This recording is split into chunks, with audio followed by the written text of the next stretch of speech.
네, 이제 우리 하나님 말씀 같이 살펴보도록 하겠습니다. 오늘 우리에게 주신 하나님 말씀은 구약 성경 민수기 21장 4절부터 9절까지 말씀입니다. 민수기 21장 4절부터 9절까지 말씀, 같이 성경책을 찾으셨으면 좋겠습니다. 핸드폰, 아이패드 다 좋고요. 종이 성경도 좋습니다. 다 펴셔서 하나님 말씀을 같이 찾아봤으면 좋겠고요.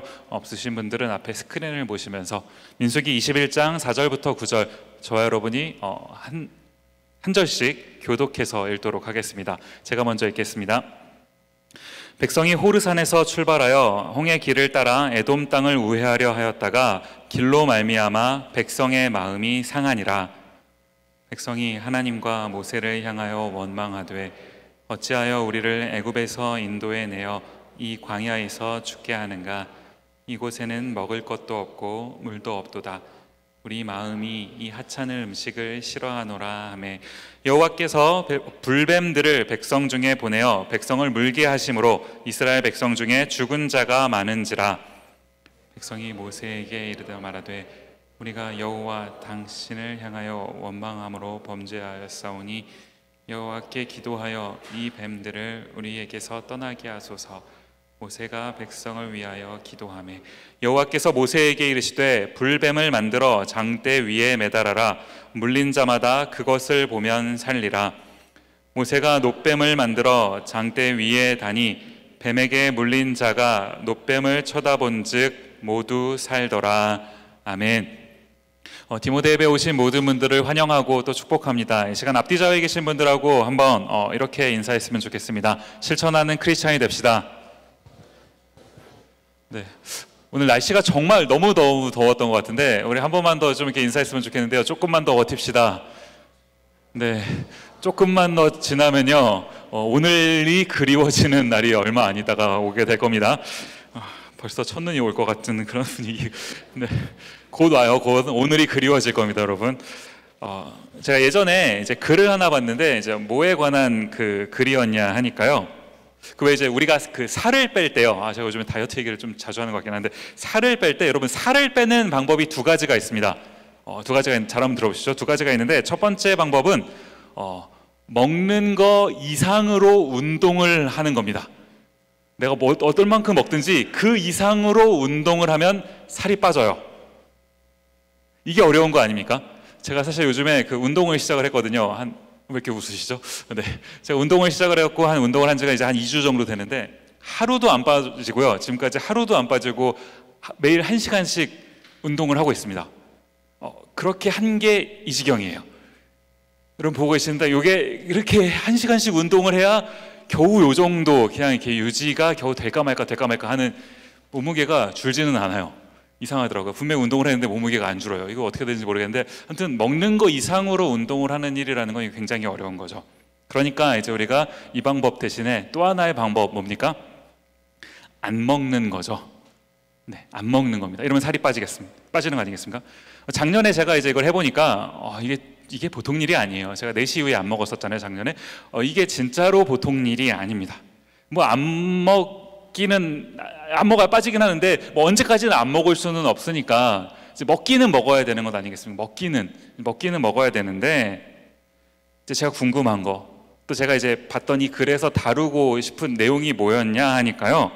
이제 우리가 이 먹을 때 이 배고픔이라는 게 있지 않습니까? 사람에게 이 배고픔을 구분해야 된다라는 겁니다. 이제 이 글을 쓴 저자가 이것을 이제 나누더라고요. 두 가지로 나누는데 뭐냐 하니까 심리적 배고픔과 생리적 배고픔을 두 개를 구분해서 나누더라라는 거예요. 저자의 결론이 뭐겠습니까? 심리적 배고픔일 때는 참고 생리적 배고픔일 때만 먹으면 그러면 살이 빠진다라는 거예요. 그러면 심리적 배고픔은 도대체 뭐고 생리적 배고픔은 도대체 뭔지 이제 우리가 좀 찾아봐야 되는 것 아니겠습니까? 이 구분이요 굉장히 단순하더라는 거예요. 제가 이제 여러분에게 한 단어를 딱 말씀을 드릴 겁니다. 한 단어요. 그 단어가 뭐냐면 떡볶이라고 제가 이렇게 말씀을 드렸는데 갑자기 여러분의 머릿속에서 떡볶이에 대한 그 빨간 그 이미지가 막 떠오르면서 떡볶이 먹고 싶다 라는 생각이 들면 여러분 방금 전에 식사하셨거든요. 마파두부덮밥 오늘 되게 맛있었잖아요. 방금 전에 여러분 식사하고 지금 배부른 상태로 오셨어요. 그런데 갑자기 떡볶이를 떠올리는 순간 떡볶이 먹고 싶다라는 생각이 든다라는 거죠. 이 특정한 자극을 받았을 때 그 특정한 음식이 먹고 싶어지는 거, 이것은 심리적 배고픔이다라는 겁니다. 그런가 하면 생리적 배고픔은 뭐냐면요, 말 그대로 생리적이요. 배에서 꼬르륵이 나는 상태를 말해요. 꼬르륵 소리가 나면 이제 진짜 배고픈 건 아니겠습니까? 그러면 떡볶이가 아니더라도요, 뭘 갖다 줘도, 그냥 맨밥만 갖다 줘도 맛있게 먹을 겁니다. 이게 생리적 배고픔이다라는 거죠. 이때만, 이 생리적 배고픔을 느낄 때만 우리가 이제 먹어야 한다, 그래야 살이 빠진다라는 겁니다. 이게 참 단순한 원리인데 사실 잘 지켜지기가 쉽지가 않죠. 그래서 지켜지기가 쉽지 않다가 보니까 우리 몸매가 다 이렇게 된 것 아니겠습니까? 하나님이 분명히 태초에 인간을 창조하셨을 때 분명히 여러분과 저의 몸속에 왕자를 만들어 주셨거든요. 그런데 도대체 어디 있는 겁니까? 이 왕자가 도대체 어디 있는 건가요? 너무 소중해서 우리가 다 여기다가 이제 쿠션 안에 감추어 두고 있는 것 아니겠습니까? 우리가 이 생리적 배고픔까지 참지 못하고요, 심리적 배고픔만 느껴도 막 먹는 이유는 사실은 배가 고파서가 아닙니다. 배가 고프지 않아도 막 먹게 되는 경우가 있는 거죠. 제가 설교를 준비하면서 문득 이제 이 부분이 떠올랐어요. 이제 이 부분을 생각해 보는데 이게 무슨 생각이 들었냐니까요, 이게 참 우리 삶의 다양한 부분 속에서 사실 동일하게 적용될 수 있겠다라는 생각을 해보게 된 겁니다. 이게 무슨 말이냐 하니까요, 이제 우리 인생이 가지고 있는 이 어떤 공허함이라는 그 문제요. 뭔가 공허한 겁니다. 살다 보면 뭔가 이렇게 빈 거 같은 느낌이 드는 거예요. 그 느낌이죠. 그 빈 거 같은 느낌이 들어서 뭔가로 자꾸 채우고 싶은 겁니다. 그런데 아무리 채워도 노력을 해도 채워지지가 않는 우리 이 인생의 공허함이요. 한 신사분이 이제 우울증이 있으셨나 봐요. 그래서 이제 그 우울증을 치료하기 위해서 이제 정신과 그 전문의를 찾아간 겁니다. 가서 이제 그 선생님한테 다 설명을 했어요. 저의 증상은 이러이러합니다. 그랬더니 그 의사 선생님이 하시는 말씀이 뭐냐 하니까 당신의 상태를 이렇게 들어보니까 당신의 삶에 좀 이렇게 웃음, 밝은 그런 웃음이 좀 필요한 것 같은데 가서 저기 그 찰리 채플린의 그 영화를 좀 보시면 많이 웃으시게 될 거고, 그럼 당신의 증상을 완화하는데 도움이 될 것 같습니다. 이렇게 얘기를 했더니요, 그 의사 선생님이 말씀을 다 들었던 그 환자 신사분이 뭐라고 대답을 하셨는지 아십니까? 제가 찰리 채플린인데요. 이게 제가 어디서 본 글인데요, 이게 뭐 지어낸 얘기인지 아니면 실제로 있었던 얘기인지는 잘 모르겠지만, 그런데 이 짧은 이야기 속에서 우리가 많은 부분을 생각해 볼 수 있게 되는 것 아니겠습니까? 찰리 채플린 누군지 아시죠? 혹시 이게 세대 차이 때문에 잘 모르시는 분들 계시나요? 다 아시죠? 누군지. 그 막 몸개그 하셨던 옛날에 그 분이시잖아요. 몸개그라고 하면 되나요? 뭐라고 하죠? 영어로? 네, 그거요. 네, 그거. 네. 이 찰리 채플린, 남은 그렇게 웃겨주고 다른 사람의 우울증은 치료해 줄 수 있는 어떤 그런 능력을 가진 그 사람이 정작 자신의 우울증은 치료하지 못하는, 자신은 웃기게 만들어주지 못하는 그런 삶을 살고 있는 거예요. 인간이 가지고 있는 이 공허함이라는 거, 여러분이 가지고 있는 공허함, 내가 가지고 있는 나의 이 공허함이라는 것은 어떻게 해도 이게 채워지지가 않는 그런 부분이 있더라는 겁니다. 이게 오늘 우리가 살고 있는 삶의 모습 속에서 드러나고 있는 그런 부분들 아닌가요? 그리고 자꾸 우리가 이 공허함을 채우려고 자꾸 이것저것에 이제 기웃기웃하게 되더라는 겁니다. 불안하니까요. 그게 정답이 아닌 줄 알아요. 내가 무언가를 하는데, 채우려고 노력을 하는데 사실은 그게 정답이 아니라는 거 알아요. 그런데 내가 불안하니까 자꾸 그거라도 어떻게 좀 해보려고 노력하는 거, 그거라도 채워보려고 발버둥 치고 있는 거, 채워지지 않았잖아요. 우리 20년, 30년 살면서 안 채워졌잖아요. 알고 있잖아요. 그런데 오늘도 그것으로 채우려고 발버둥 치고 있는 거 아니냐라고 한번 질문 드려보는 겁니다. 오늘 이스라엘 백성들의 모습이 딱 이렇더라는 거예요. 지금 이스라엘 백성들, 오늘 본문에 기록하고 있는 이스라엘 백성들의 처한 상황이 뭐냐 하니까요, 민수기 21장 4절 말씀 보시면 백성이 호르산에서 출발하여 홍해 길을 따라 에돔 땅을 우회하려 하였다가 길로 말미암아 백성의, 그다음 보시면 마음이 상한지라. 마음이 상한지라요. 지금 이 이스라엘 백성들이 광야라고 하는 곳을 이렇게 지나가고 있었다라는 겁니다. 광야는요, 여러분, 말 그대로 광야죠. 황무지잖아요. 사람이 살만한 그런 곳이 아닙니다. 그런데 우리가 인생길을 살다가 보면은 이 광야라는 곳을 만나게 되는데요, 우리 인생길에 이 광야가 도대체 왜 존재하는 겁니까? 하나님이 세상을 처음 창조하셨을 때는요, 광야가 존재하지 않았습니다. 창세기 3장 18절에 보면 이런 말씀이 있는데요, 땅이 내게 가시덤불과 엉겅퀴를 낼 것이라. 제가 아까 전에 슬라이드를 만들었다가 일부러 지웠어요. 왜냐하면 이 슬라이드를 여러분에게 좀 더 보여드리고 싶어서요. 땅이 너에게 가시덤불과 엉겅퀴를 낼 것이라. 지금 3장이에요. 창세기 3장이요. 선악과를 따먹은 직후에 땅에게 내려진 저주 아니었습니까? 그렇다면 이 땅이 이 저주를 받기 전까지는요, 어땠다는 거예요? 모든 땅은 사람이 살 수 있도록 사람을 위해서 존재하는 그런 땅이었다라는 겁니다. 그런데 사람이 이제 선악과를 먹고 죄를 짓게 되니까 그 땅, 사람이 살고 있는 그 땅이 저주를 받아서 황폐하게 되었다고요. 광야도 이제 이런 맥락 속에서 존재하게 된 것 아니겠습니까? 이렇다가 보니까 이 인간의 죄로 인해서 땅이 부패해서 생겨난 곳이 광야라면 우리가 인생길 살아갈 때 이 광야라는 곳을 반드시 만날 수밖에 없다라는 겁니다. 그 광야를 지날 때마다요, 그 광야를 만날 때마다 어떻게 되는 겁니까?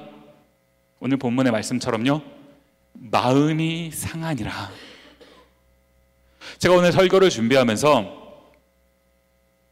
이 구절을 이제 한 번, 두 번, 여러 번 반복해서 읽는데 그 이유를 알 수 없는 그 마음의 그 뭉클함이랄까, 어떻게 좀 이렇게 눈물이 좀 난다고 할까요? 마음이 되게 불편하더라고요. 마음이 상하니라. 마음이 상하니라.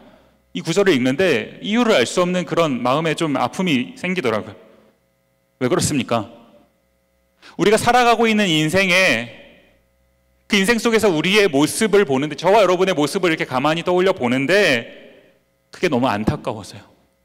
제 모습을 봐도 안타까운 부분이 보이고, 그래서 공부하고 일하고 계시는 여러분들의 모습을 봐도 안타까운 모습들이 보이고,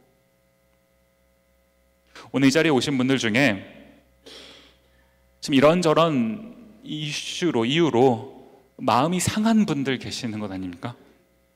공부하러 오셨는데, 먼 길 왔는데, 비싼 돈 주고 왔는데 학업을 따라가기가 벅차서 남모르게 눈물 흘리고 계시는 분들도 계실 테고요.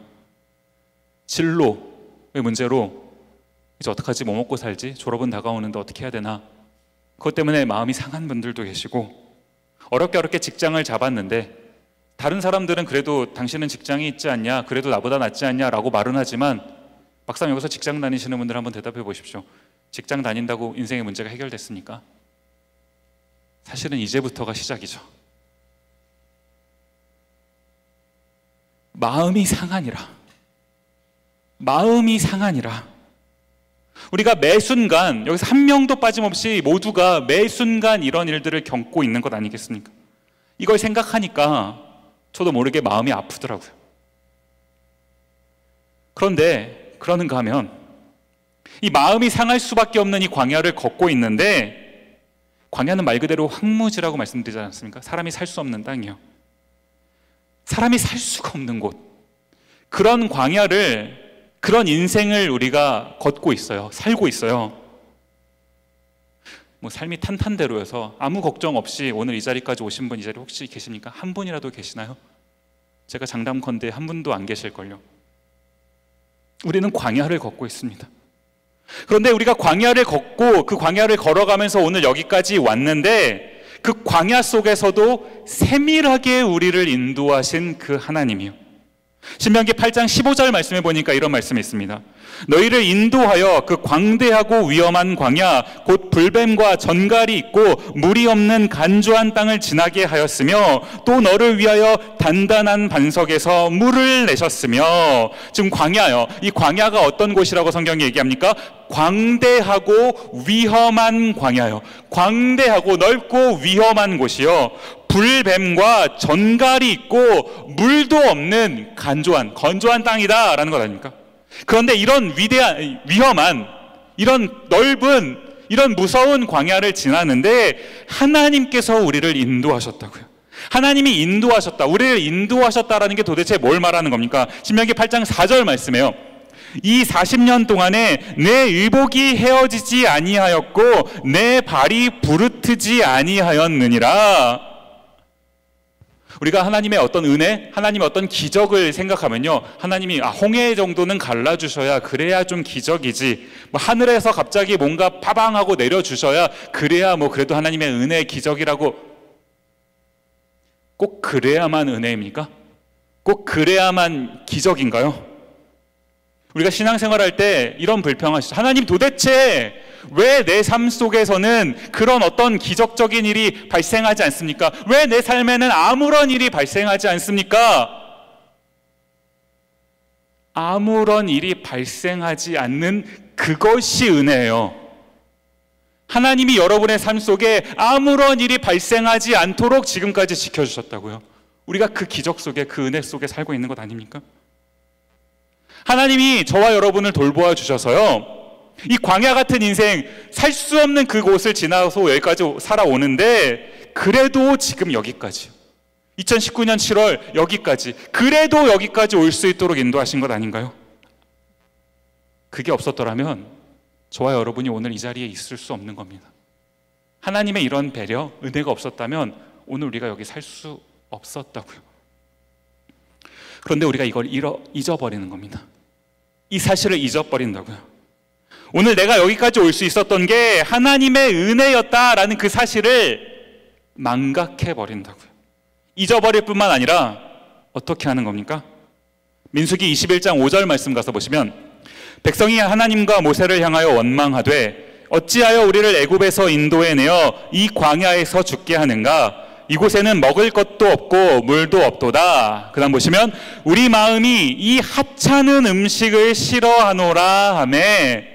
맨 마지막이에요. 이 하찮은 음식을 우리 마음이 싫어하노라. 이 하찮은 음식이 도대체 뭘 말하는 겁니까? 하나님께서 이스라엘 백성들이 광야를 지나는 동안, 그 광야 40년 동안 날마다 매일같이 먹여주셨던 그 하늘의 기적적인 음식이요. 뭐죠? 만나요, 만나. 이스라엘 백성들이 하나님께서 만나를 처음 주셨을 때 어떤 반응을 보였습니까? 출애굽기로 가셔서 16장 31절 보시면, 이스라엘 족속이 그 이름을 만나라 하였으며 가시같이 희고 맛은 꿀 섞은 과자 같았더라. 뭔지 모르겠는데 처음 먹어봤어요. 너무 맛있는 겁니다. 그 만나는 아마 온갖 영양소가 다 들어있었던 것 같아요. 저희가 사실 비타민만 안 먹고 살아도 막 몸에서 막 반응이 오잖아요. 그런데 이 만나 속에는 아마 종합 비타민이 들어있었는지 그것만 먹고도, 물론 메추라기도 먹었지만 만나만 먹고도 이스라엘 백성들이 부족함 없이 살 수 있는 그런 음식이 만나였다고요. 그런데 맛까지 있어요. 꿀 섞은 과자 같았더라. 너무 맛있었던 것 아닙니까? 그런데 오늘 본문에 와서 이스라엘 백성들이 하나님께서 주셨던 이 똑같은 만나를 여전히 먹고 있는데 뭐라고 얘기했습니까? 혹시 한 슬라이드만 전으로 가주시겠어요? 이 하찮은 음식, 이 하찮은 음식이요. 영어 성경에 보니까 이 하찮은 이것을 worthless라고 번역을 하더라고요. 하나님께서 은혜로 주셨고 하나님께서 오늘까지 나를 인도하신, 그 기적적으로 나에게 베풀어 주신 그 은혜를 worthless, 이게 무슨 태도입니까? 하나님을 인정하지 않겠다라는 것 아닙니까?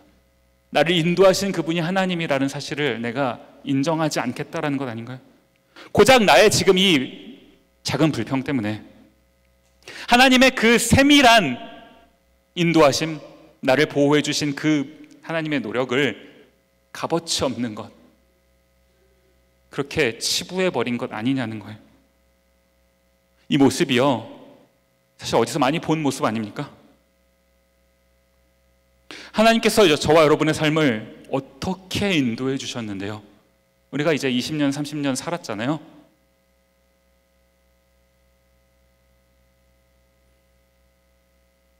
우리가 지금 오늘 여기 미네소타에 살고 있는데, 우리가 오늘 이 자리에 오기까지 하나님께서 여러분의 삶을 어떠한 방식으로 인도해 주셨는지 여러분이 증인 아닙니까? 여러분의 삶에 있어서 여러분이 증인 아니세요? 여러분이 여러분의 능력으로만 여기까지 왔습니까? 정말 그러신가요? 돌이켜보면 하나님의 은혜가 있었던 것 아닙니까? 그런데 지금 오늘 이 순간에 내가 겪고 있는 그 작은 불평이요, 제가 왜 작다라고 말씀을 드리냐 하니까, 인생 전체에 있어서 놓고 보니까요, 지금 내가 고민하고 있는 것은 시간 지나고 보면 아무것도 아니더라고요. 우리 예전에 그런 거 경험했었잖아요. 저처럼 이제 대학 졸업한 지 얼마 안 된 사람들은, 얼마 안 됐어요. 얼마 안 된 사람들은 대학 때 가지고 있었던 고민, 그때는 진짜 컸어요. 막 인생을 걸고 막 고민했거든요.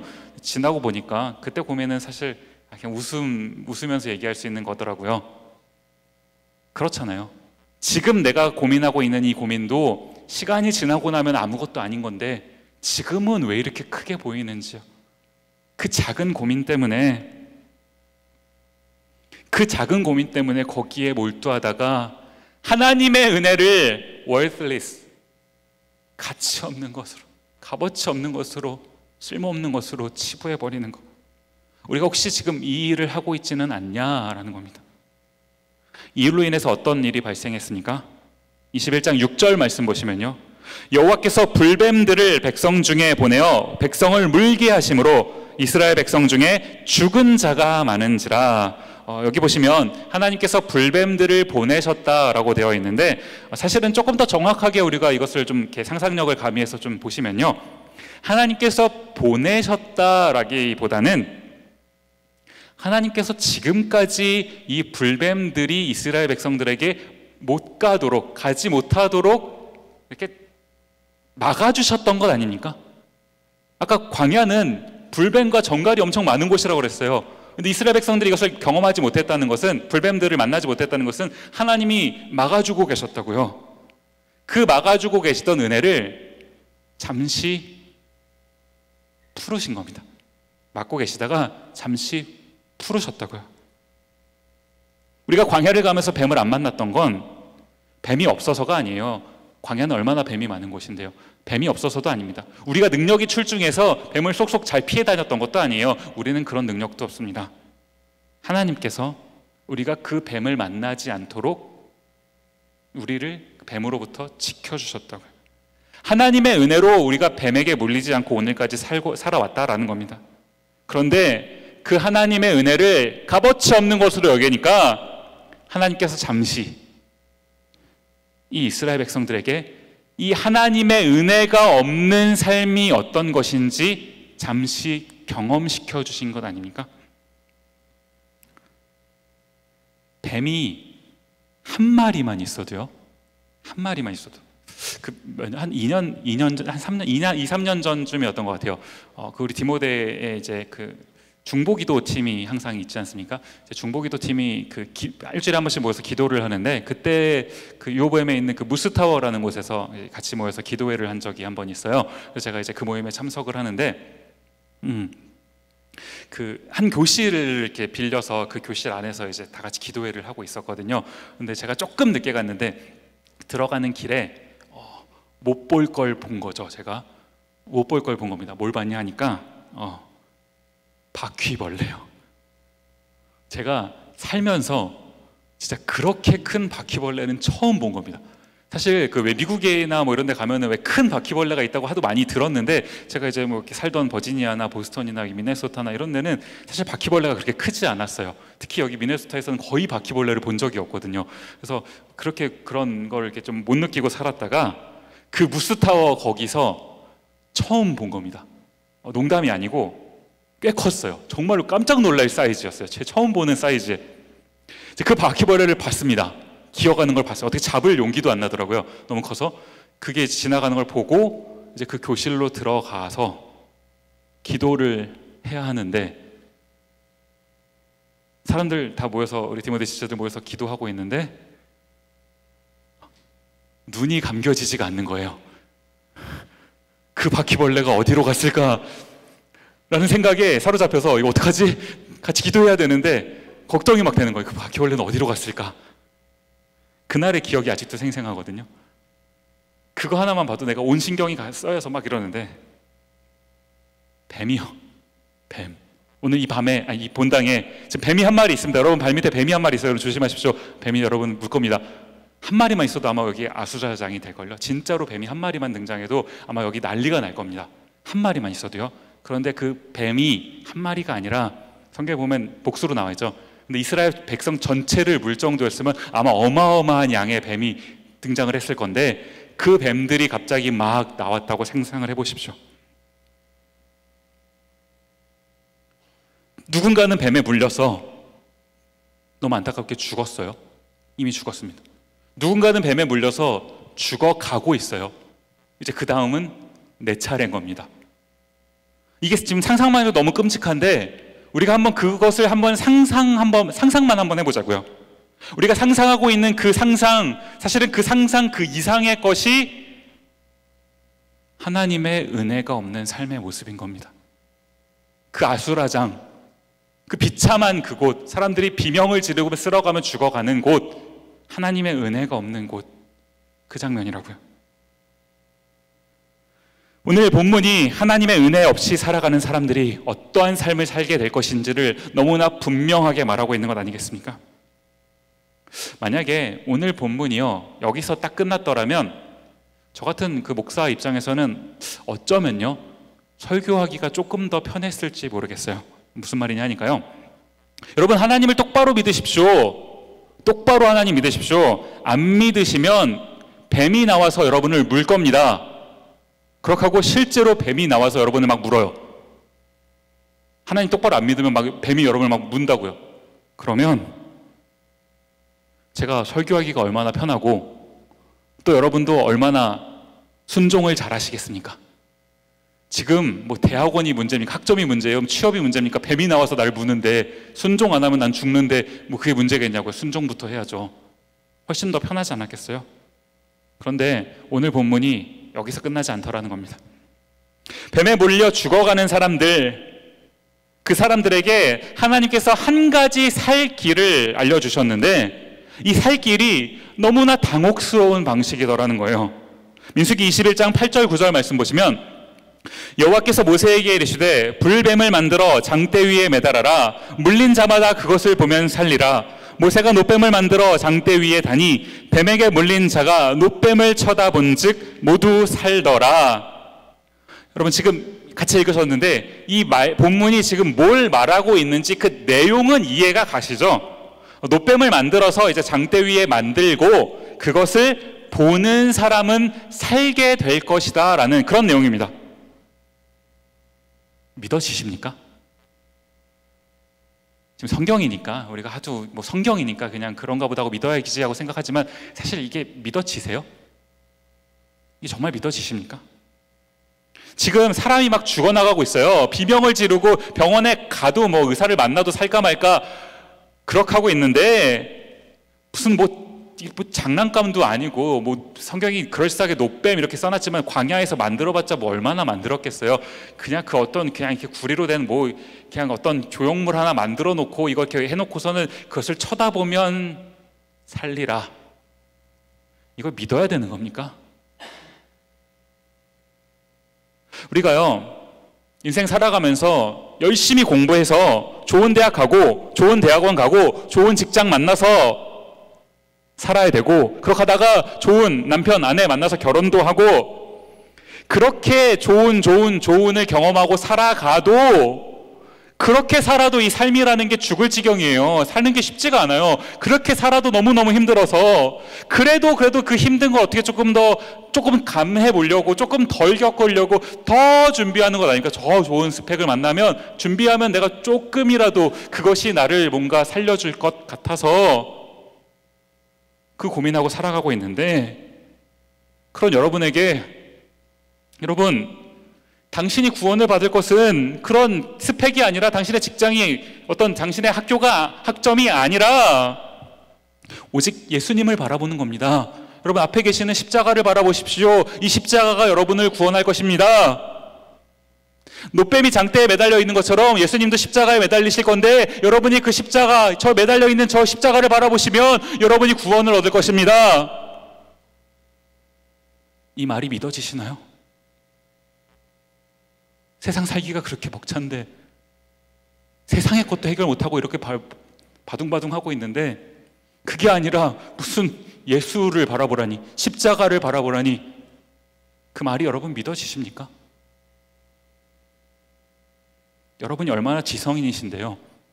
유학까지 오셨고 최소한 고졸 이상이신데 지성인이잖아요.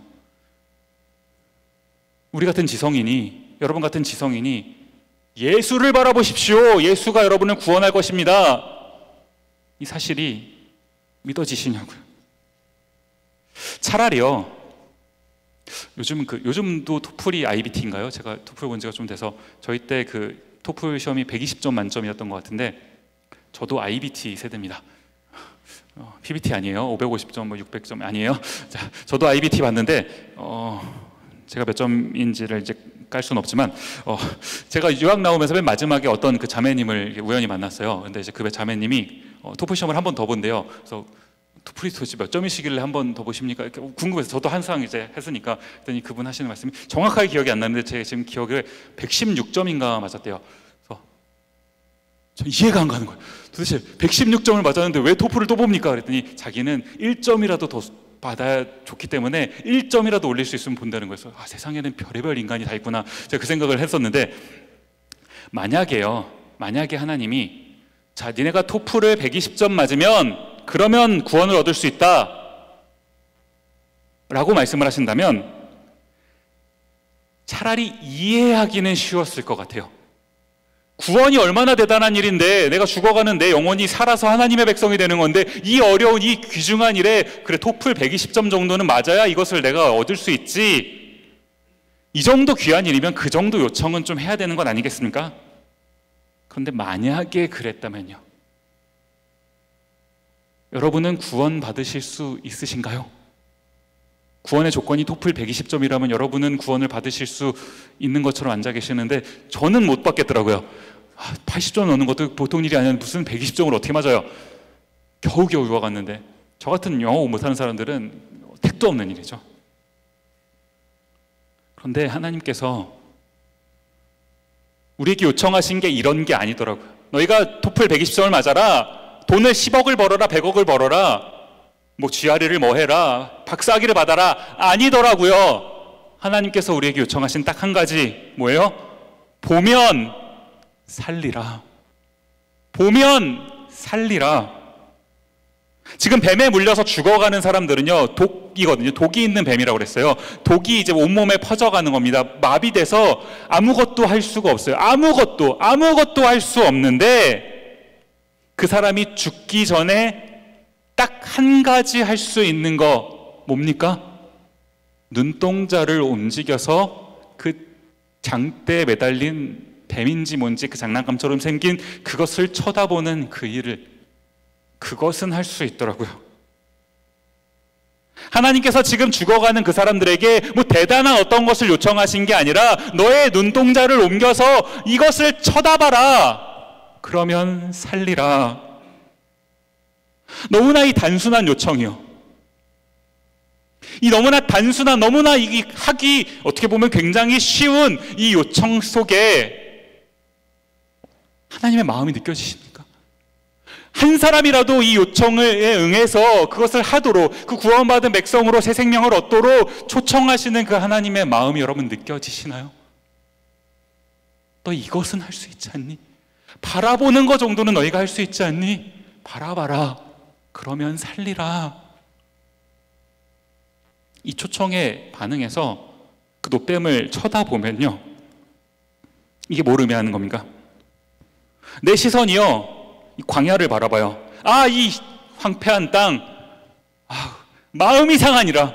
이 광야 바라보고 있다가 거기서 뱀이 딱 날 물었어. 아, 죽어가는구나. 아, 재수없게 뱀에 물려서 내 인생 이렇게 끝나는구나. 내 온통 시선이 내 문제, 내 상황, 내 형편 이것만 바라보고 있다가 내 시선이 놋뱀을 향해서 바뀌는 거예요. 이 시선이 옮겨져서 예수님을 바라보는 거예요. 여러분, 그 회개가 뭔지 아십니까? 오늘 이따 여러분 성경 공부 시간에 회개에 대해서 같이 살펴볼 건데, 회개가 뭔지 아시나요? 우리가 착각해서 안 되는 게 뭐냐면요, 여러분, 회개와 후회를 혼돈하지 마십시오.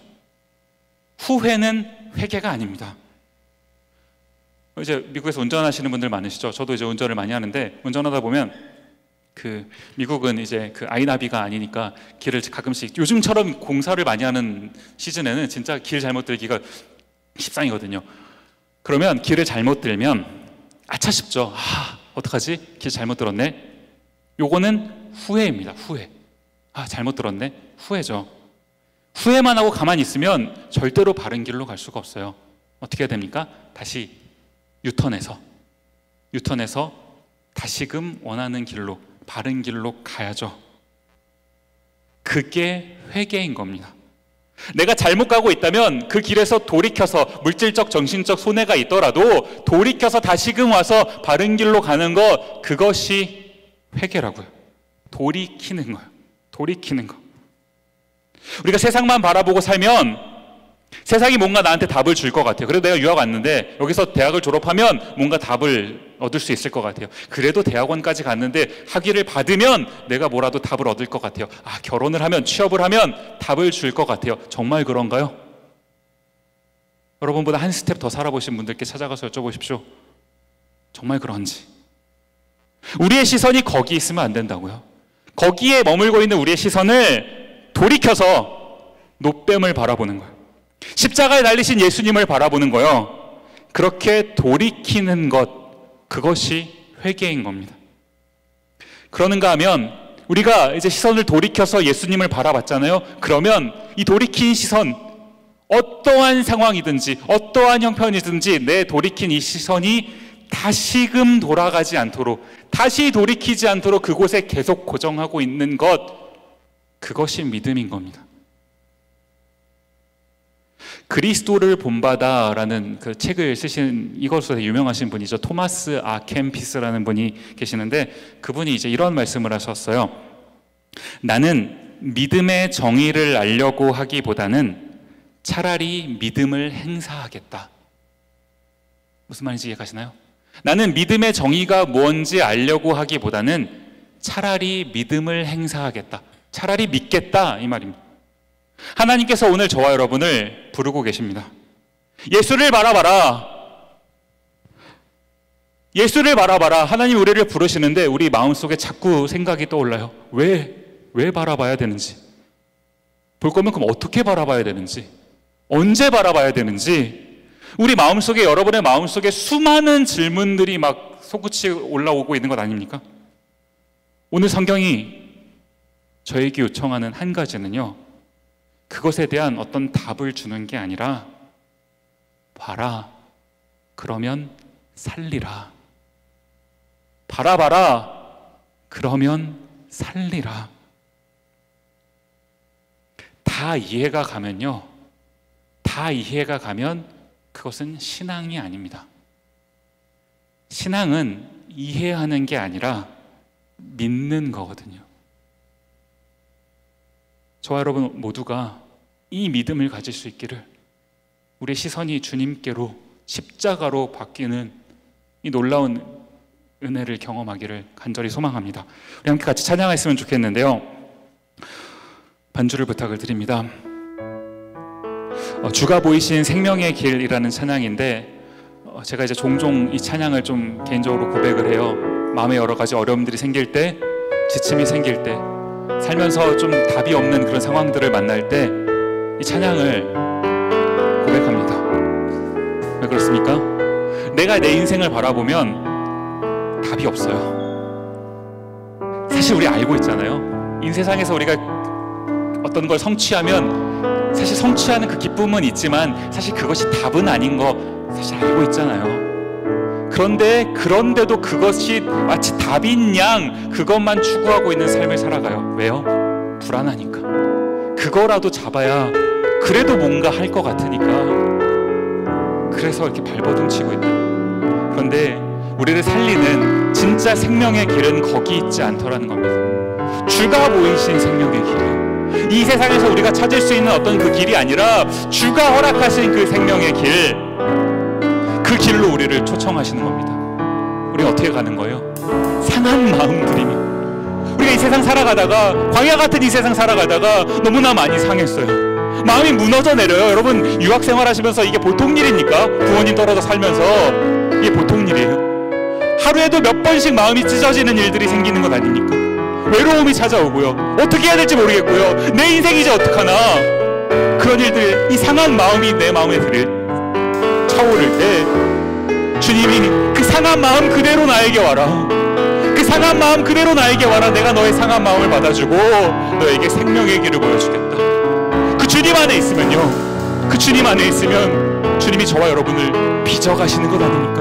비록 우리의 모습이 오늘은 이렇게 좀 초라해 보일지라도 우리가 그 안에 있으면 나의 길 오직 그가 하시나니 그가 나를 단련하신 후에는 내가 정금같이 나오리라. 내가 정금같이 나오리라. 이게 믿음 아닙니까? 이 하나님을 바라보는 거, 이거 하나님을 바라보는 이게 회개 아닙니까? 내가 내 인생 내가 주인인 것처럼 살아가다가 나의 주인이 하나님이심을 고백하고 나의 시선을 돌이키는 거, 이게 회개 아닌가요? 그 하나님을 끝까지 붙잡고 가는 거, 이게 믿음 아닙니까? 하나님께서 오늘 저와 여러분에게 이것을 요청하시더라는 거예요. 우리 함께 이 찬양을 부를 때 하나님, 이 찬양의 가사가 나의 신앙의 고백이 되길 원합니다. 하나님, 나를 붙잡아 주옵소서. 나에게 은혜를 허락하여 주옵소서. 함께 찬양하도록 하겠습니다. 주가 보이신 생명의 길, 주가 보이신 생명의 나 주님과 함께 상한 마음 들이며 주님 앞에 나아가리. 나의 의로움이 되신 주, 그 이름 예수, 나의 길이 되신 예수, 길이 되신 예수, 나의 길 오직 그가 하시나니, 나의 길 오직 그가 나를 단련하신 후에, 나를 단련하신 후에 내가 정금같이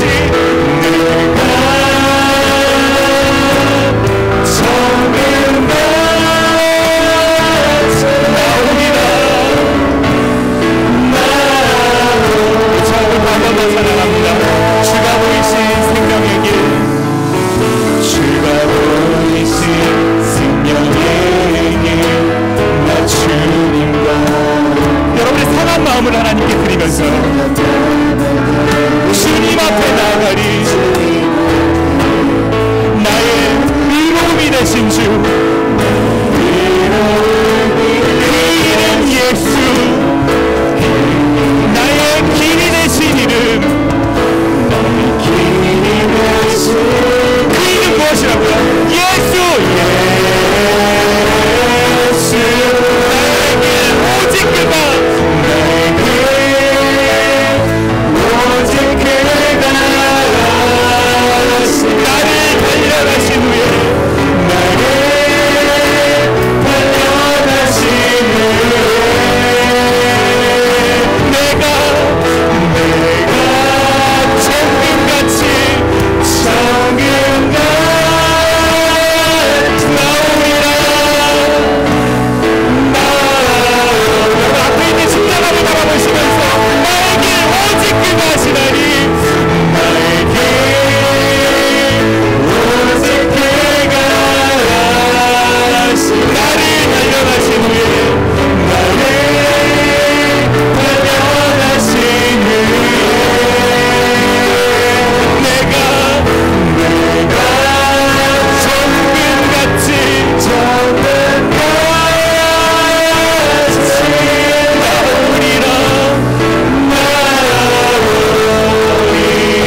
보면 살리라.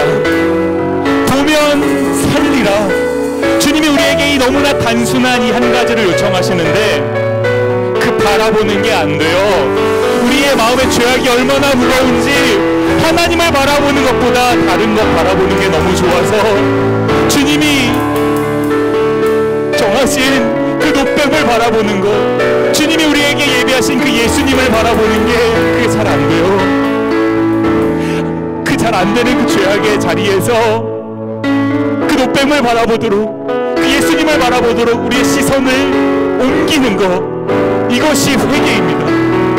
회개하라, 회개하라. 주님 말씀하셨을 때 우리의 시선을 주님께로 돌리는 거예요. 그렇게 돌이킨 시선을 다시금 돌리지 않는 것, 언제나 그 십자가를 바라보고 살아가는 것, 이것이 믿음인 겁니다. 오늘 주님이 우리에게 이 두 가지를 요청하세요. 회개하라, 믿어라, 바라봐라, 그리하면 살리라. 우리 하나님께 같이 기도하실 때 어려운 기도하실 필요 없습니다.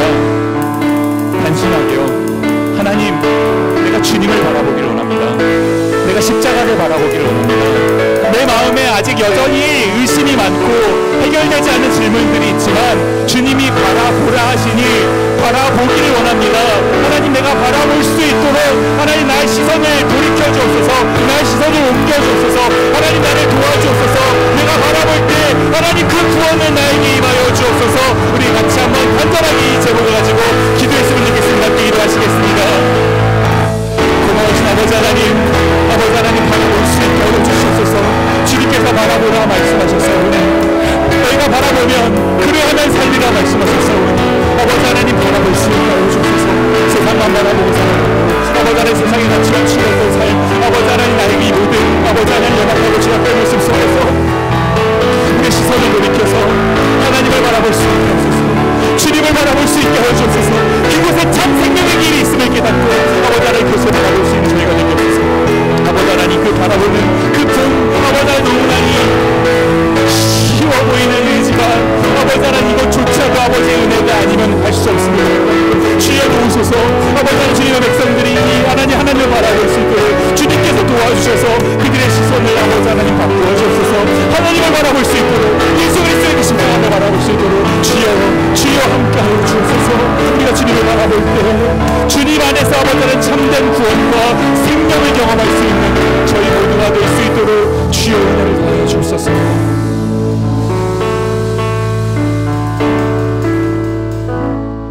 고마우신 아버지 하나님 감사합니다.